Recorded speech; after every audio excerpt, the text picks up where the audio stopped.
Buddy, this is Jenny Spinner, Chief Editor of Snack Food and Wholesale Bakery, and I'm here with Liz. Hello, Liz. Hi, Liz Parker Kuhn, Senior Editor, Snack Food and Wholesale Bakery. Hello to all our fans who just couldn't wait for us to cover the product highlights for the month of February 2026. Good news, we're doing it now. Um, Another great month, full of really interesting bakery, snack, candy, all sorts of products. Um, and we're going to tell you about some of them now. And it's not necessarily the most delicious or tasty. These are the ones that are either on trend or have an interesting flavor, new flavor we've never seen before.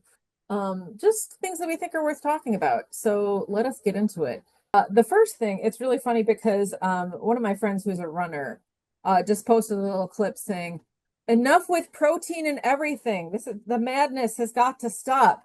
Which is something that I've heard a lot of lately because it seems like, yeah, there's high protein versions of everything. Um, and I think the thing that this person mentioned was Pop Tarts protein.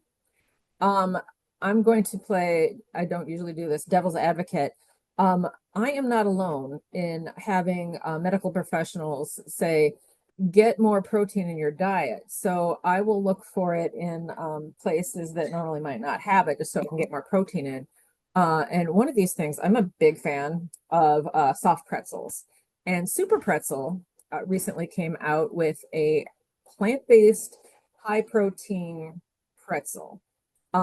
So you get that. I associate soft pretzels with the snack bar at my pool or going to the movies or going to the ballpark. But Super Pretzel makes it so you could have that treat at home. So if I want to treat myself to a soft pretzel, why not go for the protein option? Liz, did you check this one out? I might have written about it. I forget. I did remember seeing the press release.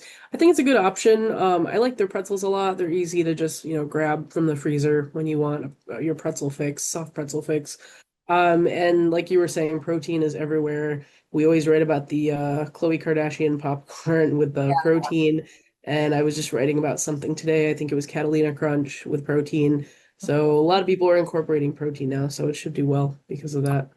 Yeah, and it's there's always if you've had enough of the protein boosted foods, don't buy them. Um, I will. But yeah, enough about protein. Liz, what is your next product? So my next product is also on the snack side versus bakery. Kettle Brand, they're always doing pretty interesting flavors, a lot of limited time offerings. And the new one, which I forget if it's limited time or not, is two flavors, smoky buffalo and spicy kimchi chips. So these are not for me. I cannot do spice, but kimchi, I don't think I've ever seen a kimchi chip, especially in like mainstream, like a mainstream brand. And buffalo, I've seen before. I don't think smoky buffalo, I've quite seen those. So that should be interesting. Like ethnic flavors, a lot of people are interested in that. And buffalo is, it's been around, but it should be interesting to see their take on it. Yeah, these chips are in line with the whole nuanced flavor thing because it's not like hot chips are a new thing, but this is a specific kind of spice. Not just buffalo, which is spice with a little vinegar note, heat with a little bit of vinegar note. But this also adds a smoky element to it. Kimchi is in line with the ethnic flavor, like you said. But it's a specific it's fermented cabbage with chili to it. So it's got a little bit of earthy, a little bit of heat. Um, and you're right, Kettle Brand has had some interesting flavor adventures. They have a pretty significant billboard in the snack chip with a mixture of LTOs and permanents. Korean barbecue. That was a memorable one a few years ago. I think it's in the permanent rotation, but don't quote me on that. So maybe they were ahead of the game with the Asian flavors and chips. Um, I interested to see. Yeah, I have these, but I haven't eaten them just because I get so many snacks. This is not me complaining. Send more snacks, everybody. I haven't gotten to them yet. So maybe when we wrap this up, it's 10 o'clock in the morning. It's not too early for lunch. Maybe I'll have a couple of chips for lunch. Um, My next thing is a company called Lasso has come out with snacks specifically geared towards GLP-1 patients. Um, and it's fruity snacks and crisps. And this is interesting because for a couple of reasons. One, when a company launches, they're not usually in like multiple categories or subcategories. So fruit, sweet, and savory, that's interesting. And also, companies, producers, and their marketing partners are still struggling on how to reach GLP-1 patients. Putting things on the front of the pack has had mixed results. I'm thinking of frozen meals specifically geared towards GLP-1 or communicates that on the front of the pack. Um, Being on Monjaro myself and doing a little bit of light digging, not intense research, but I think that just generally people who are taking GLP-1s, whether it's for diabetes or weight management, they don't want to be reminded that they are special and on these drugs, but they do look for certain things. Like they look for lower sugar, higher fiber, protein, and some other things. So it's really interesting that this company has come out with that. Liz, what are your thoughts? Yeah, I think so too. I think there's definitely more snacks and like also like little meal options being geared towards GLP-1 users. And I was looking at an article just now about this and it's got some fun names too. It's Crunch Club and Frubies, which is just kind of fun to say crunch. But I think it should be, like you were saying, it should be interesting to see how they do because they'll gear it towards GLP-1 users, but not everyone in a household is a GLP-1 user most likely. So they might find fans who don't use those as well. Yeah. Um, it's yeah, that another thing is Gen Z, yeah, they're still fairly young consumers. They they don't like being marketed to, which is something that I've noticed increasing as, I get older. People don't like feeling marketed to, and this generation doesn't like being talked down to. So, if this company is aiming for Gen Z, they might be like, these names are too cutesy. I will not buy your snacks. But this is not again. I am not a one woman Circana or Mintel, so don't quote me on that. This is just a theory. But um, I like the names, but I'm a cutesy person, so uh, it hits me. It hits me right. So well done, Lasso. Made me think of. I originally saw Ted Lasso, which is coming back. I'm very excited Yeah, about that I show. saw that. All for that. Hmm. Oh, Liz, what's your next one? So these are our faves from the month of February, and obviously Valentine's Day is in February. So Crumble came out with occasionally they'll do like little cakes, right, instead of cookies or in addition to cookies. And they came out with a heart-shaped cake, and this was their first heart-shaped offering, and I thought that was a fun idea. I think they also offered like limited edition packaging too to go with it. So like I think it was like pink boxes and red boxes and things like that. So I thought that was a cute little offering for the holiday, and I'm willing to bet consumers did as well. Yeah, it's Crumble had was Sawyer Helmsley, I believe his name is the founder, and company for the longest time. They were big cookies, humongous cookies. I'm a girl that likes to eat, and I can't eat one by myself, which is kind of like a treat for me because I can eat a little bit, save it later. Boom, it's like having two desserts. But not everybody likes that. So the diversification into the mini addition of the mini cookies, which are not always there. You can special order always, but they're not always like, ready to order and go. The desserts, and then the fuller size desserts for sharing. It's interesting to see that it's still a really simple menu, but the diversification into LTOs like the Dubai brownie and now this. Although as we're sitting here, heart heart day has come and gone. But yeah, bakery goods, seasonal offerings really resonate with people because they like to have a little treat on special occasions, even if it's something like little and simple like this. So that's a fun innovation. Interested to see what other LTOs and seasonal LTOs Crumble comes up with because they've been really doing some fun stuff in the food service bakery space. Speaking of baked goods and LTOs and seasonal things. Oh gosh, I've been a fan of Peeps since I was a kid. Although my mom never put them in my Easter basket. I don't think I started like gobbling them down until I was like in college and after. Um, but yeah, I'm a fan of how they've kind of spread into other seasons. Like you can get trees and snowmen at Christmas. Um, and then pumpkins, Halloween, things like that. Uh, and then brand collaborations or the fact that Peeps are on things. Like I have somewhere in this room, I have a Peeps bucket hat. Um, so yeah, when Just Born and Hostess, now owned by Smucker, came out with these marshmallow filled cupcakes. It was a really interesting collaboration because really fun Easter seasonal or spring seasonal. Um, if you want to be agnostic about it. But then it's not just the peeps on the package, the fact that the marshmallow flavored cream in the cupcakes makes it a little bit more. Liz and I love collaboration, so I'm all for that. Liz, did you try these? I didn't try these yet.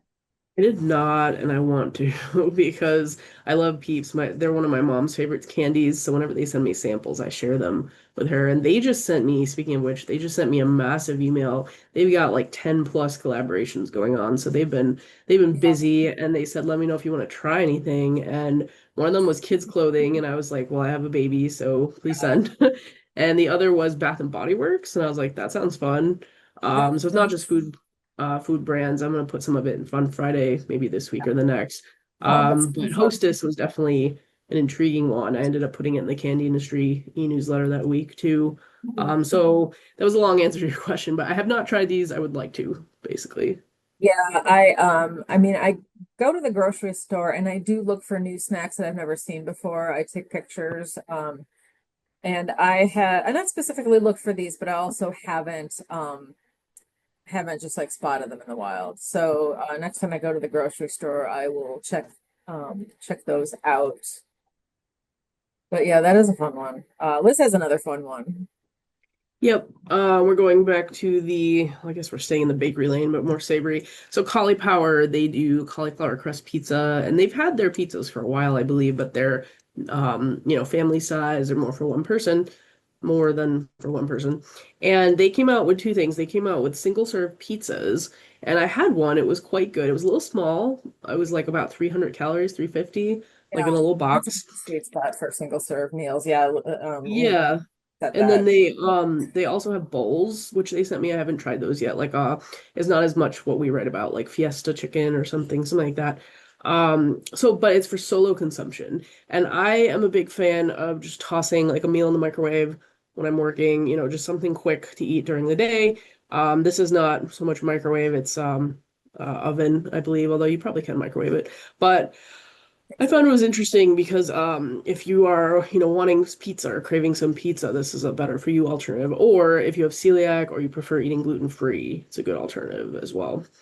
Yeah, I definitely. If you have any friends who are gluten sensitive, or especially if they're celiac, take a moment to talk to them about what a shopping trip is like, what a lunch is like, and even I mean, celiac has awareness has built over the last 2 decades, and along with that awareness comes the improvement in the quality and breadth of products, but still they get forgotten.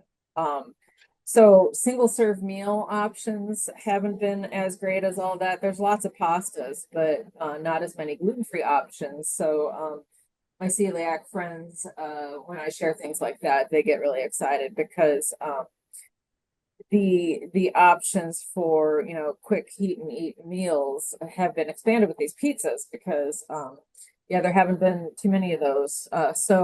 But also people that just want to like reduce the number of carbs, that can be an option.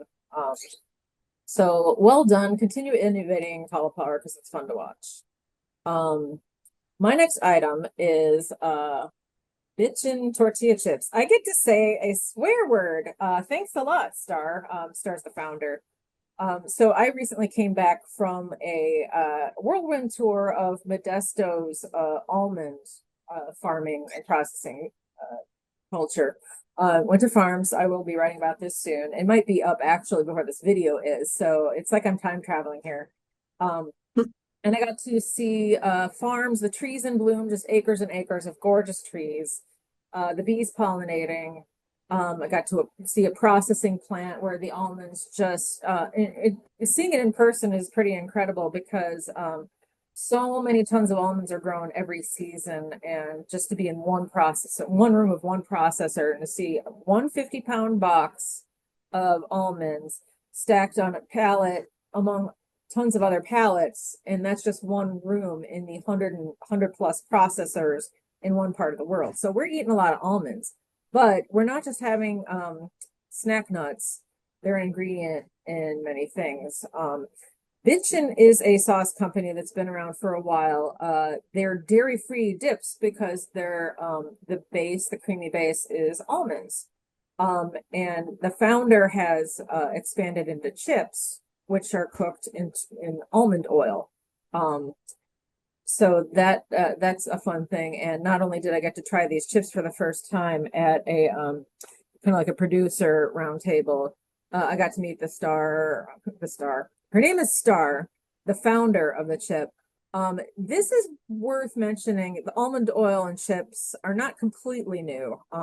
Don't quote me, but I believe one of our friends we just mentioned, Kettle Brand, has or is planning on cooking chips in almond oil.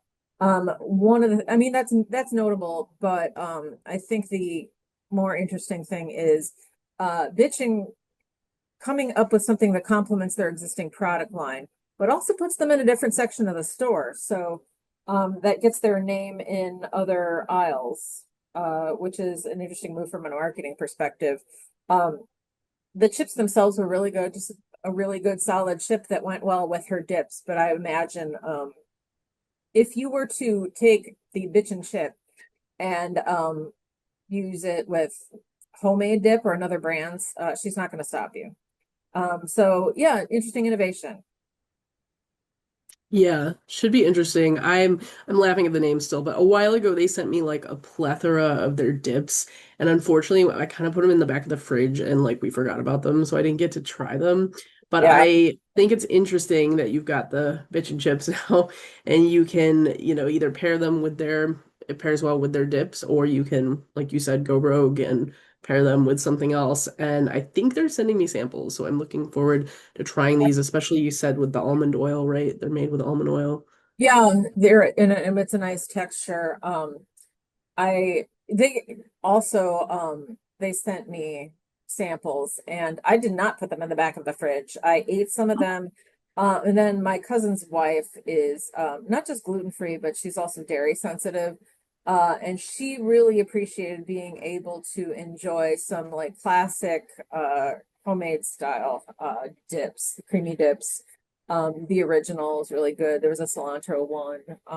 Yep. Some salt, garlic salsas with giant hunks of garlic in, which we don't Ooh. cover dips, but oh boy, I'm a garlic girl, so I'm a fan of those.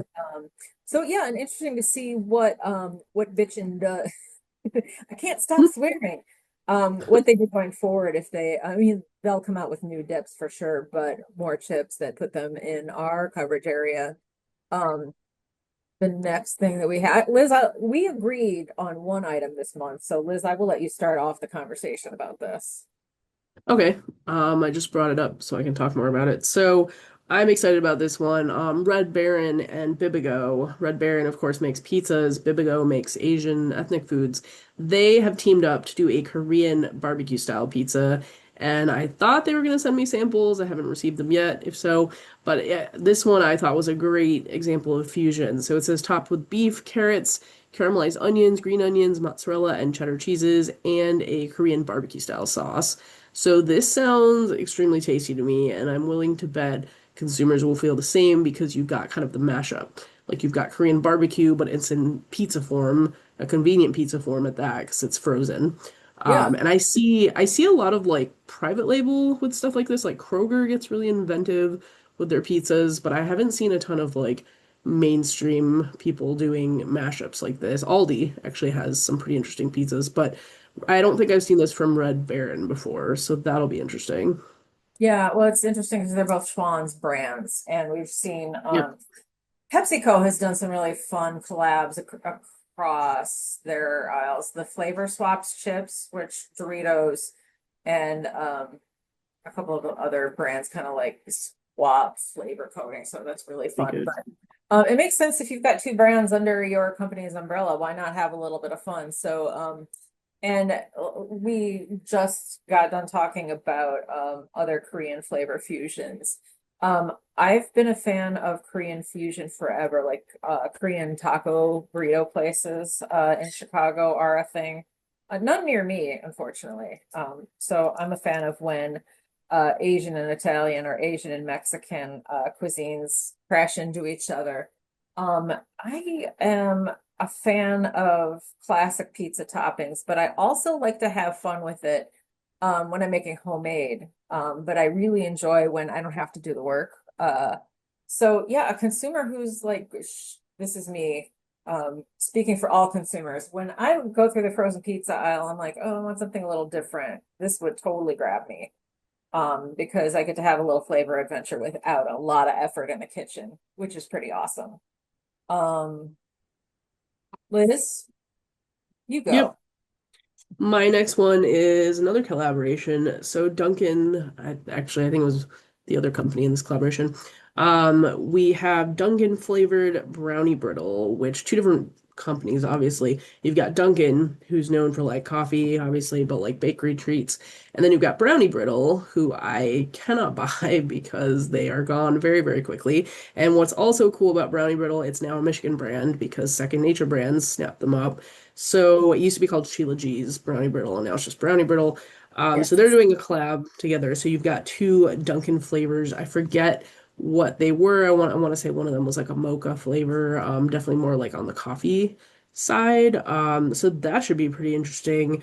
I want to say I saw this like at a show somewhere, but it might have been too early. So yeah, pretty interesting collaboration between two well-known brands. Well, this is not Second Nature's first collaboration with Dunkin'. They and I sampled at, I believe, Sweets and Snacks last year. They had some trail mixes. Again, Yep. uh, Dunkin' is known almost as much for the coffee as the donuts, hence why they are Dunkin' and no longer Dunkin' Donuts. Yep. But the brownie brittle, and again, this is a brand we were just talking about sweets and snacks, and I got to meet Sheila G. And the brownie brittle was a lot different. It was like shards. Well, I mean, you know the origin story of brownie brittle, right? Yeah, what was it? Like she was making some brownies and some of them didn't come out right, but she's like, this actually tastes really good. The crispy stuff that like kind of like pours out and gets like eating Yep. that. It's a little bit like when I'm making something cheesy and the like pizza, the cheese kind of like has like a little crispy thing. Um, Originally, and I believe my old brain is remembering this correctly. It was like shards of brownie in the package, but now they are tiny little 1 inch squares. But it's this is a little bit of a sidetrack. It's very clever that they encourage on the packaging that you should eat the now like more uniform size pieces, but then you're left with the crumbs in the bottom. Put that on top of your ice cream. You bet. So the flavors are a brownie mocha. Oh my gosh. I didn't even touch the sprinkled donuts ones. So yeah, one harkens to the coffee side of the Dunkin' business, but the other is their origins as a donut thing. Um, I did make the mistake of opening the mocha one, and somebody must have come in and eaten it all because I blacked out and the bag is empty, except for the crumbs. So uh I am it's an innovative snack with a really fun story, and the fact that they keep innovating is with new flavors is interesting.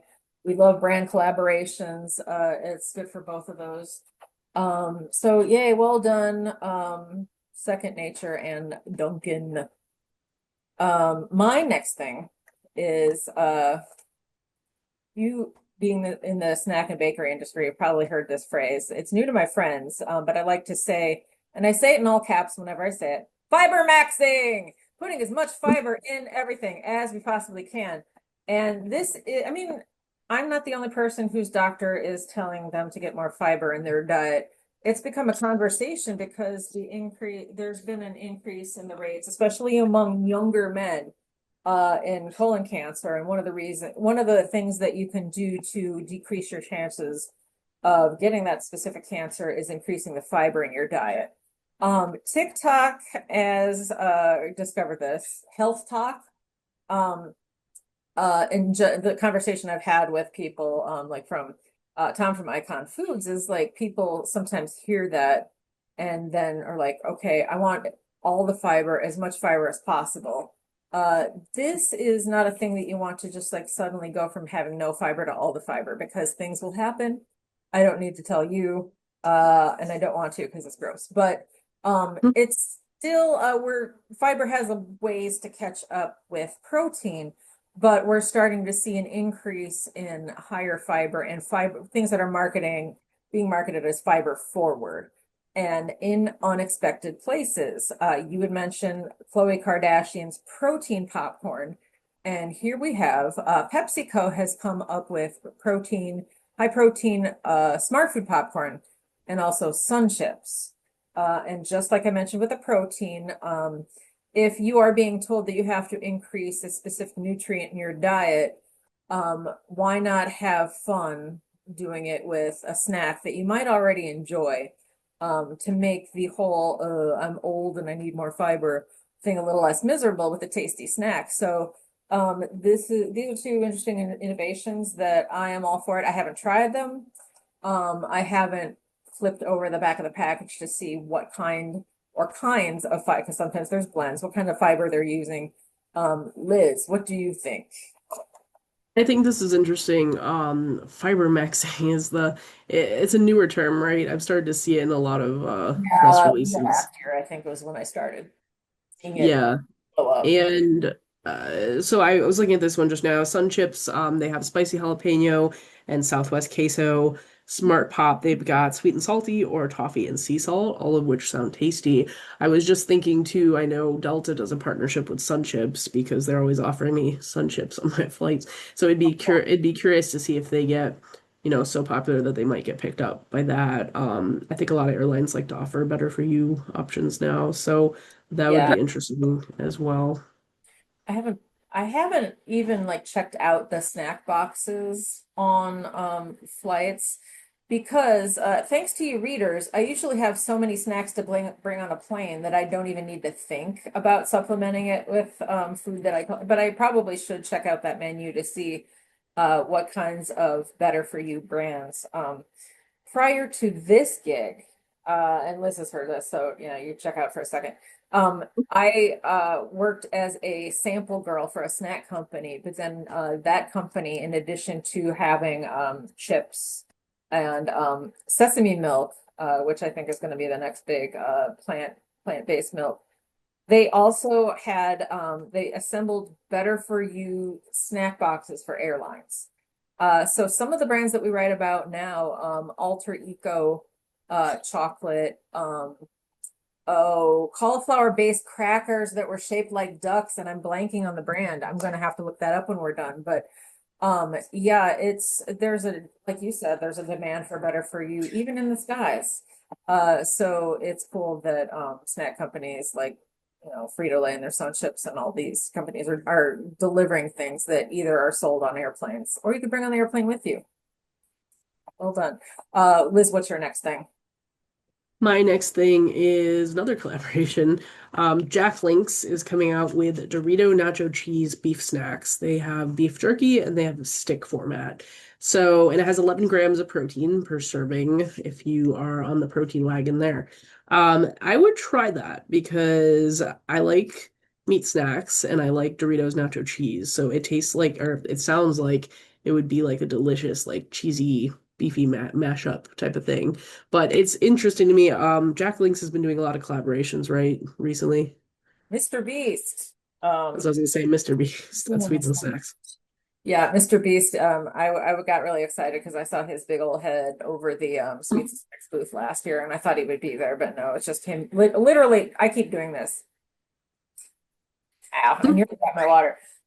But this is also not the first Jack Link's Doritos collaboration. It's they've been doing it, and we love brand collaborations. Um, meat jerky sales have been kind of like steady to flagging slightly. Um, and this is one way to keep people interested. I being on GLP-1s, and sometimes I have to eat, but I don't wanna, and I also don't have time to go to like get a burger which has the bun that I'm like not super interested in. I will on my errands pick up jerky, beef sticks, or whatever like that, because it's real super easy to just like get my protein that way. So I appreciate brands like Slim Jim, Jack Link's, Oberto, and all these other places keeping it interesting. And speaking of meat snacks, we're going out with a twofer. We just talked about Jack Link's. Here's a new brand called Singing Pastures. It's a woman-founded snack company that I picked out because there's some really interesting innovations and on-trend brands and products in meat snacks.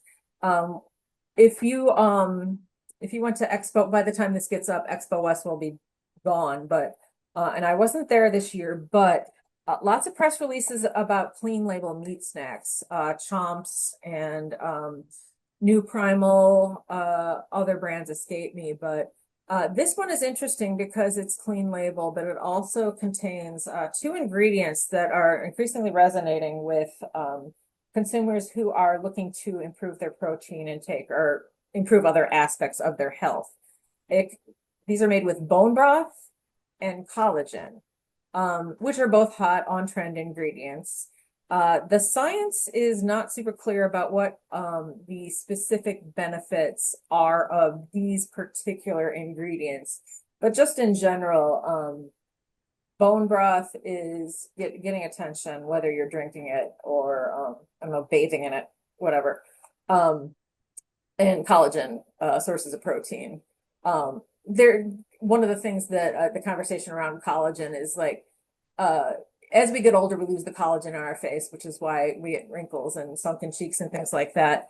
But eating put collagen to replace collagen, does that do anything? No, but it's still a good protein. So, um, I have the pleasure of sampling these, and they're great. So, if you are looking to increase the amount of bone broth and collagen in your diet, or you just want a little bit of protein, or you're just plain hungry, I would recommend checking this out and seeing another company that's doing innovative stuff in the meat snack space. Liz, did you try these? No, I haven't tried these yet. I saw they're at Costco and I'm a Costco member, so maybe I will get to do that. What intrigued me about this, other than the ingredients you mentioned, were the flavors. So I was just looking, 9 to 10 grams of protein per serving, I believe. But there's a flavor called juicy pineapple pork, and I'm like, that's different. That sounds interesting. And then they've got like a regular beef one, and then they've got a bacon and pork stick. So I would definitely try these if they were to offer me any, or if I saw them out in the wild. Yeah, that's another thing I really appreciate that companies are having fun with the flavors. It's no longer just original beef or teriyaki is popular, and I'm not slamming those flavors, but the first one I tried was the pork pineapple, which could be like if you're a big fan of Mexican food, al pastor, which is pork with pineapple, so it's a little sweet and spicy, or just like sweet and sour pork. It kind of like reminds me of both of those things. So um yeah, I don't think I'd ever seen a meat snack in that. So it's interesting to see a new brand come out with that kind of fun stuff. Um, I think we're done. Are we done? I'm tired. Yep, I think we run out of products. But I might be tired now, but I am never tired of hearing about new products. So, if you're a producer and you've got a new product coming out that you'd like to share, or if you're just like Liz and me, constantly prowling the aisles of Costco and you see something that you don't think you've heard us talk about, email it to me, spinnerj@bnpmedia.com, or Liz might like hearing about it. Liz, what's your email? Parker, Kuhne at bnpmedia.com. Yeah, it's again, we'll be here in about a month or so talking about the best new, not best, but most innovative new products. Just anything worth talking about that comes out in the month of March. So we'll see you here again next time. Until then. Bye. See you later.